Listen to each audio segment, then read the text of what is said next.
1, 2, 3, 4.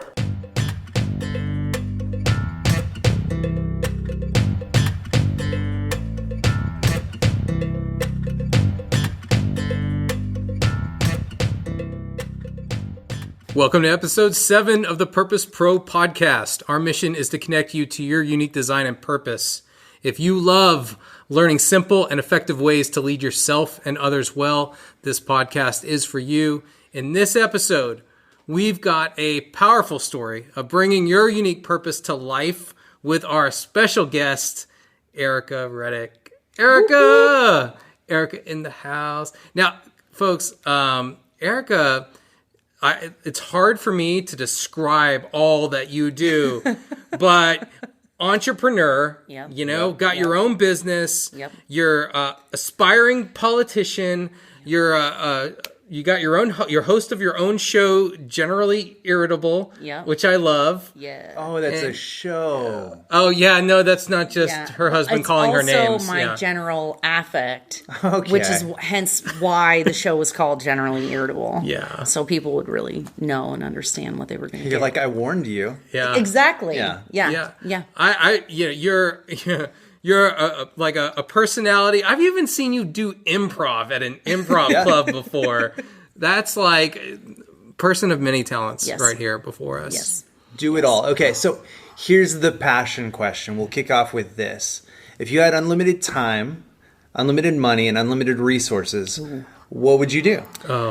Ooh, I would have a show, something like Last Week Tonight with John Oliver. Yeah. Or like Steven Crowder, Louder with Crowder. Okay. So some kind of a political-based show that is informative and educational, but also funny with skits and getting to do like the improv. So I really like comedy. I really like making people laugh. I like satire and being silly. I'm a wicked goofball. And so any way to like lump in all of the things I like to do with my passion of politics would be magic. Would be the best. Yeah. All right, we got to rewind the clock and give people a little bit of your backstory. Yeah. Because we met, 6 years ago? 7? 7, at least, maybe 7, 7 or 7.5. Benjamin and I have been married for 6 years. Okay. And I wasn't, and it was like a year or so, a year and a half before we got married. Okay, all right. Yeah. So 7 years ago, we're on version 10.0 of the Purpose Project. You got to experience version 1.0. Yes. I think you were a guinea pig. And I remember, totally. I remember us in this, it was like the children's room of the church with a whiteboard. Yep. And we're like, all right, let's whiteboard this thing out, right? Yeah. And we're talking about your talents, your passions, your life experiences. We're pulling things together. And that set you on a path. So tell us a little bit about where you were at back then and what the journey was like. Yeah. I like to say that I was having a midlife crisis. So I was in my mid-30s, and I was an accountant, which I still am. Now I have my own business. And I just was not happy, and I didn't really know why. I just knew that my life was not what I wanted it to be. I hated accounting. I still hate accounting. I shouldn't tell people that. Don't tell my customers that.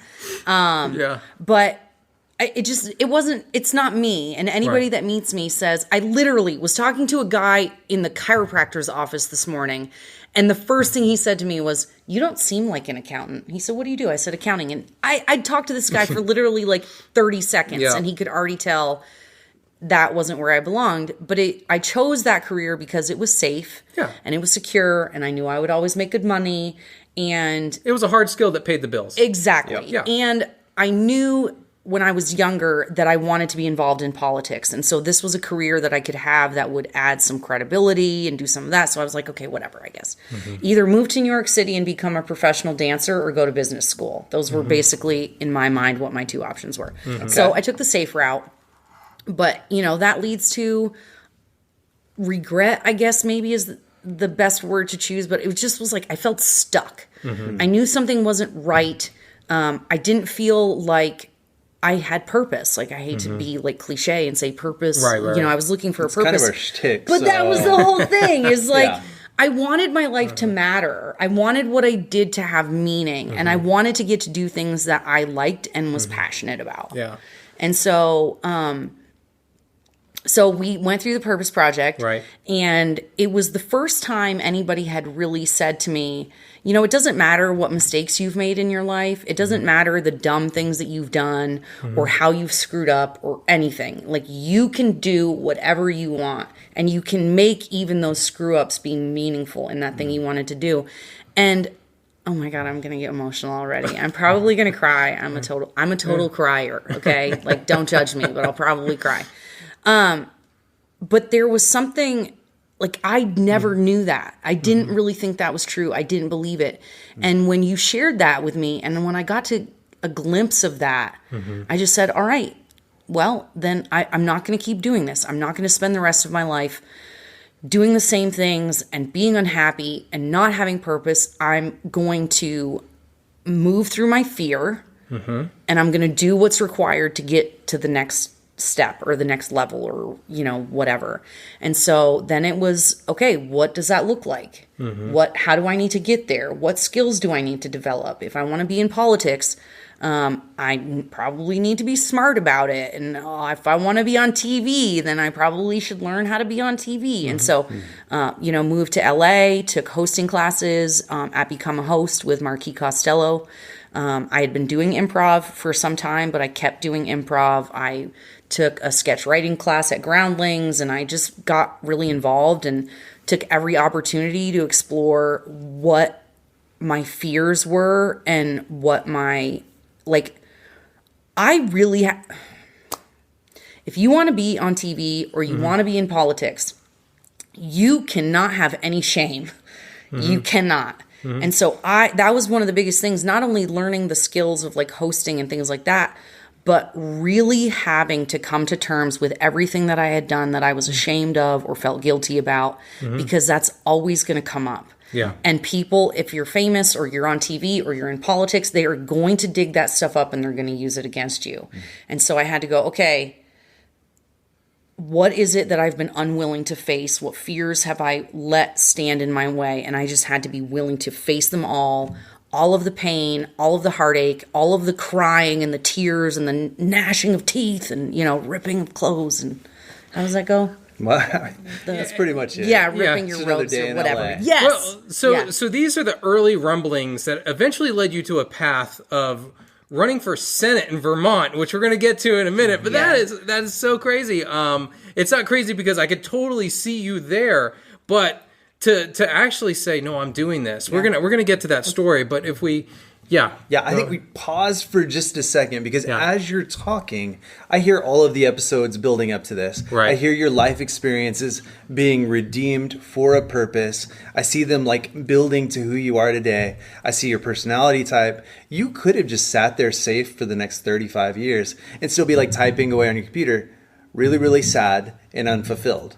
Yes. But you took the step of faith. It led you coast to coast. And like Joe was saying, landed you running for Senate. I don't think we can overlook that. That's a powerful part of this, because I remember us sitting in a coffee shop and going through the 3 columns exercise. Me asking you the things that you love and good at, and the things that you're love but whatever. We're going through all of it. Things you suck at, and we're seeing the cross section of politics and entertainment. And, all that kind of stuff come together. And there's clarity forming around, I really need to do this. I really want to get more into the entertainment business. How do I do that? And when we're creating goals around that, it was like, man, I live in Austin. And while there's opportunities here that you were trying to pursue, you were like, I really need to go to California. Yeah. And you did. And that's not an easy you packed up and moved halfway across the country and said, I'm going for it. Yeah. So what was in you that made you do that? Because a lot of people would be like, I don't know if I can do that. What if it doesn't work out? What if I come home in a month and like, I feel like a complete failure? What if? Yeah. You had those thoughts, I'm guessing. All of them. Yeah. Yeah. And they don't matter. How did you push through that? How did you say they just don't matter? Yeah. It just doesn't matter. You can what if yourself all day every day. And I spent a lifetime of doing that. And so I just was at the point where it didn't matter anymore. None of the fear mattered anymore. And I mean, my husband, my sisters, my mom, my friends will tell you there was a lot of crying and fear and a lot of work that I had to do. I am in recovery from substance abuse. And so I really leaned into the 12 steps and, you know, living one day at a time. What does that look like? You just get through today. I just have to get through today. What's today? Okay, that, and then just do what's next. Okay, just do what's next. Okay, just do what's next. Because letting yourself stay paralyzed by fear or what ifs is really easy to do. It's really, really, really easy to do. And there just has to come a point where, oh, it's so cheesy. What's that saying? The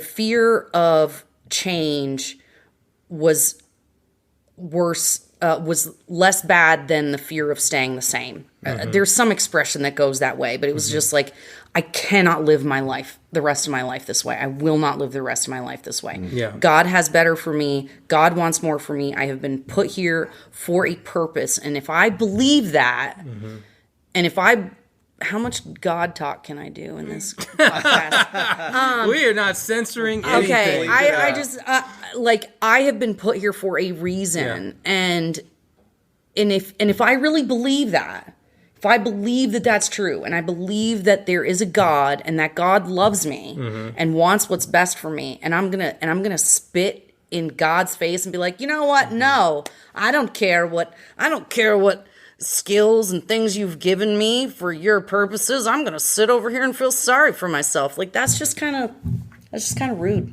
Yeah. Yeah. You Yeah. know? Yeah. So It's real.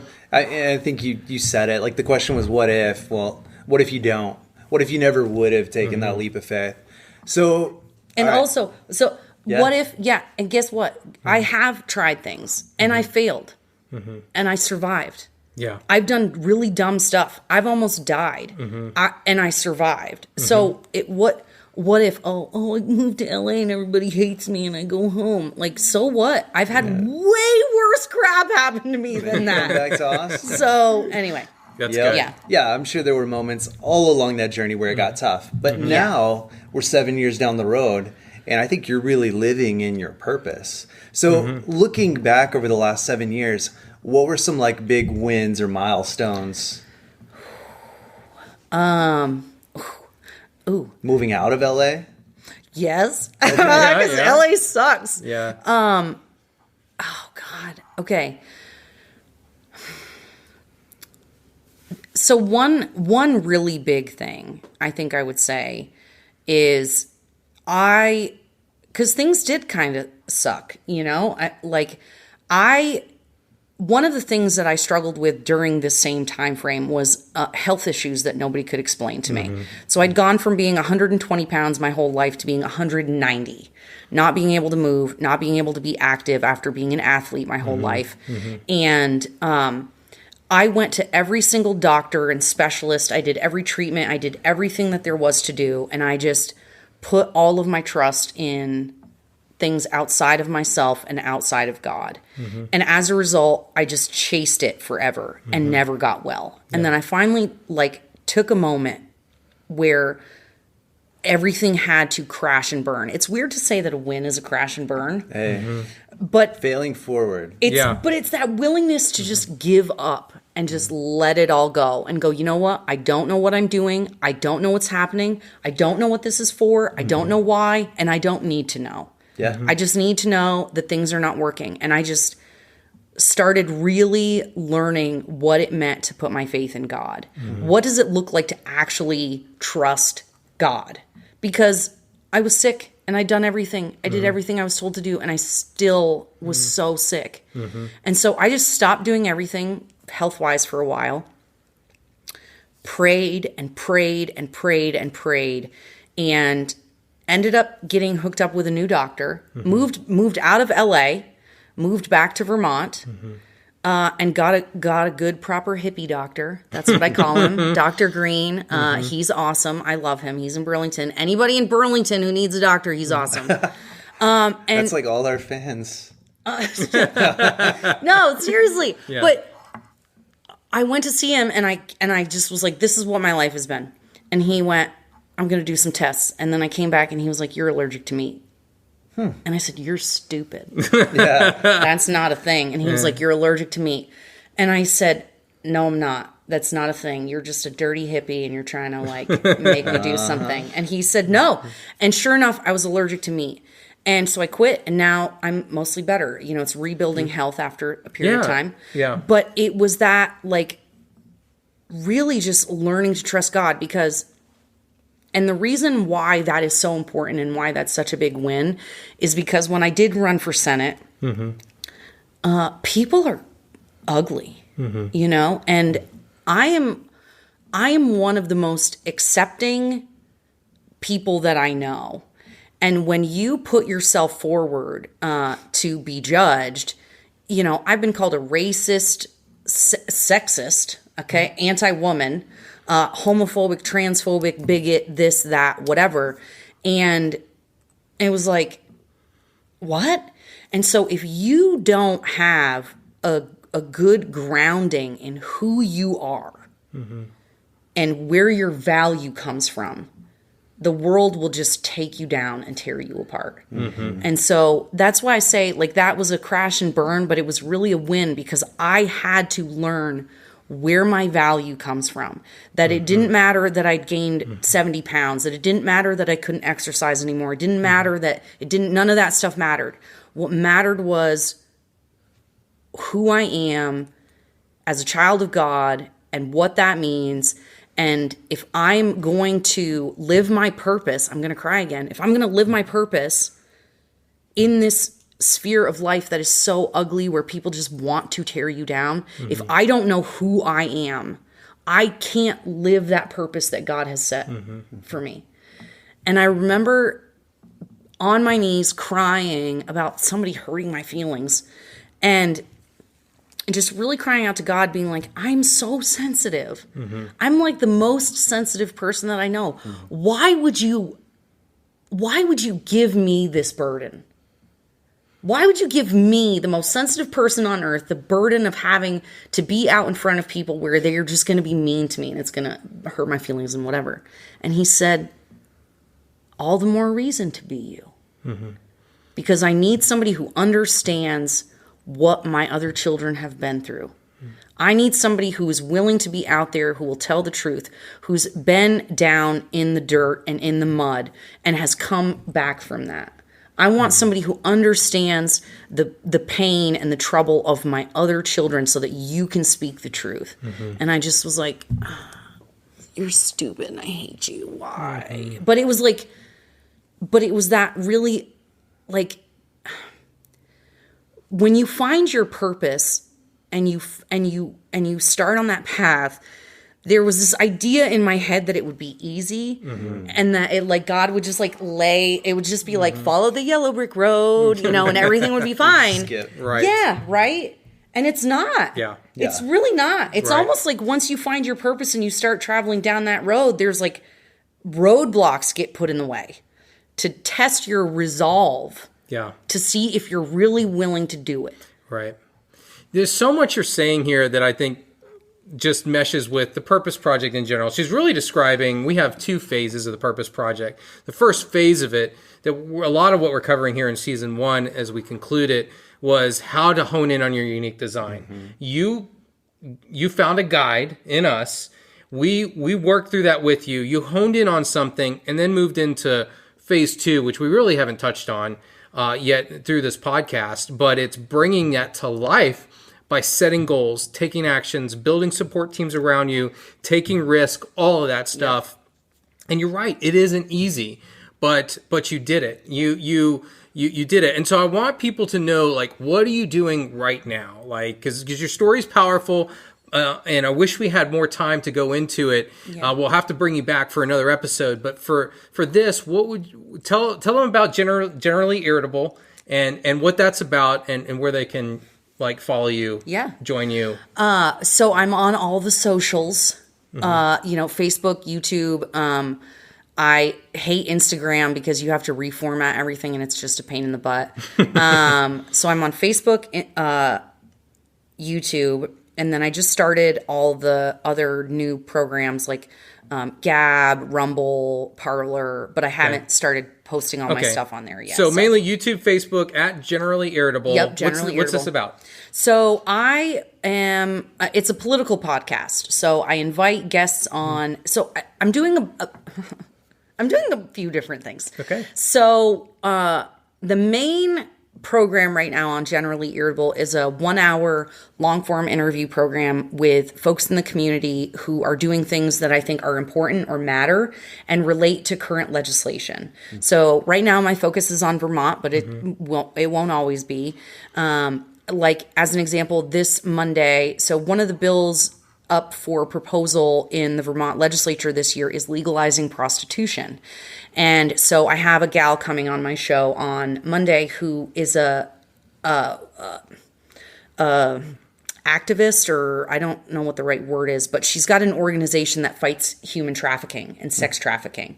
And so we're going to talk about how a lot of these initiatives that say they're for women and all this stuff really end up benefiting sex traffickers and human traffickers, and how this is a really slippery slope and it's very dangerous. There's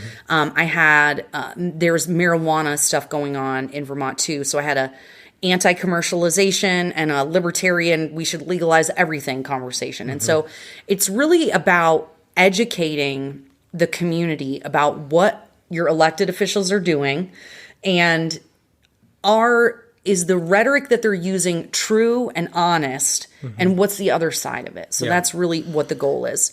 And then I've got a news program that I was invited by a local journalist that I really like. He asked me if I would like to work with him putting his news, the Vermont Daily Chronicle, to video. So that's been really fun.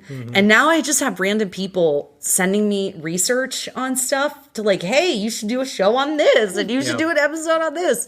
And it's really exciting. That's amazing. And in the midst of all that, you're still an accountant, you know, as you get your platform built up. And that website is iloveyourmoney.net. Yes. Yes. Yep. And so, and I think people can hear your authenticity, and that translates into how you run your business and how you interact with your clients. It's pretty amazing. Yep. So definitely you need to connect with Ericka. Zach, you have any last minute thoughts as we bring this to a close? Can we just rapid fire, like lightning round some of the puzzle pieces real quick? Okay. Let's do it. Myers-Briggs. Do you know your Myers-Briggs? ENFJ. Okay. ENFJ. ENFJ. Nice. Okay. Yes. Values. What would you list as some of your core What are values? some of your core values? Ooh, personal liberty. Oh, good one. Probably is the biggest one. Freedom, choice, you know, really, I mean, I guess that's still personal liberty. God, for sure. Does that count as a value? Faith, yeah. Faith, yeah. Okay. So personal liberty, faith, and service. Okay. You know, really, like if you want personal liberty, as an example, we have to come together to take care of one another. I think one of the greatest things that is facing our country and our communities today is that we don't have community anymore. We've become these isolated little units away from our neighbors. Like, do you know all your neighbors' names? Do you know what their kids are doing and what they're up to? Right. You know, we've kind of started depending on the government to take care of people rather than us taking care of people. You wouldn't know she runs a political talk show, right? No. Not at all. Like, you know. Yeah. Top 3 talents. Yeah. Top 3 talents. Ooh. Being sarcastic and irritable. Yeah, that's good. Yeah. See, people, you can take anything as a talent and turn it into something. Yes. And I just really like, I can make a bit out of anything. Like Benjamin was talking earlier about, what were we talking about? I don't remember what it was, but I was like, we could do a short like this and blah, blah, blah, and it would be funny. Ha, ha, ha, ha, ha. So that's probably one of my favorite things to do. Yes. All right, so you talked about like when crap happens or life happens, what keeps you motivated, core motivators? Oh my God. Really, the biggest thing for sure is is just the knowing what my purpose is. Like, I am not confused that my purpose is to facilitate an engaged and informed electorate. That is my purpose. And my husband, Benjamin, really, I would say probably is the other thing, because he's the first person to remind me, I told you I was going to cry. Now she's really crying. He's the first person to remind me, number one, what my purpose is and why it matters. And he is stern with me when I need him to be, and he's loving when I need it to. Yeah. So, yeah. That's a good note to end on. Yeah, it is. It is. And if you're listening to this and you're hearing Ericka's conviction, her clarity, confidence, and you're like, I want to get there.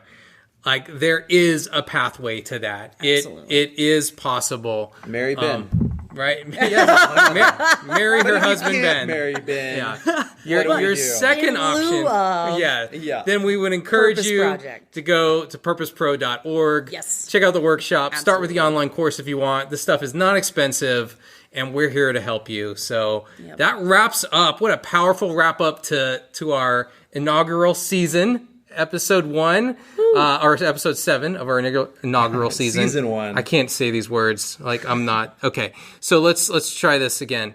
Season 2 is coming up. Yes. Ooh. It's after 1. It's after 1. And we're going to dive into this comes together. You're going to hear even more stories. We got some great interviews lined up. We've got practical do this kind of next step actions. Man, it's going to be good. Let's do I'm it. excited. Thank you. Thank you, Ericka. Thanks, Yeah. guys. Happy to do it. Thank you. right. Thank you. Like, really, you changed my life, Joe. Like, I the Purpose Project changed my life. And I'm sorry, I know you were trying to wrap it up, but the Purpose Project changed my life. Go to the website. Yeah. Still Do it. irritable, but Yes. Oh, yeah. purposefully irritable. Yes, purposefully irritable. I like it. You're amazing. All right. Until next time. Thanks, everybody.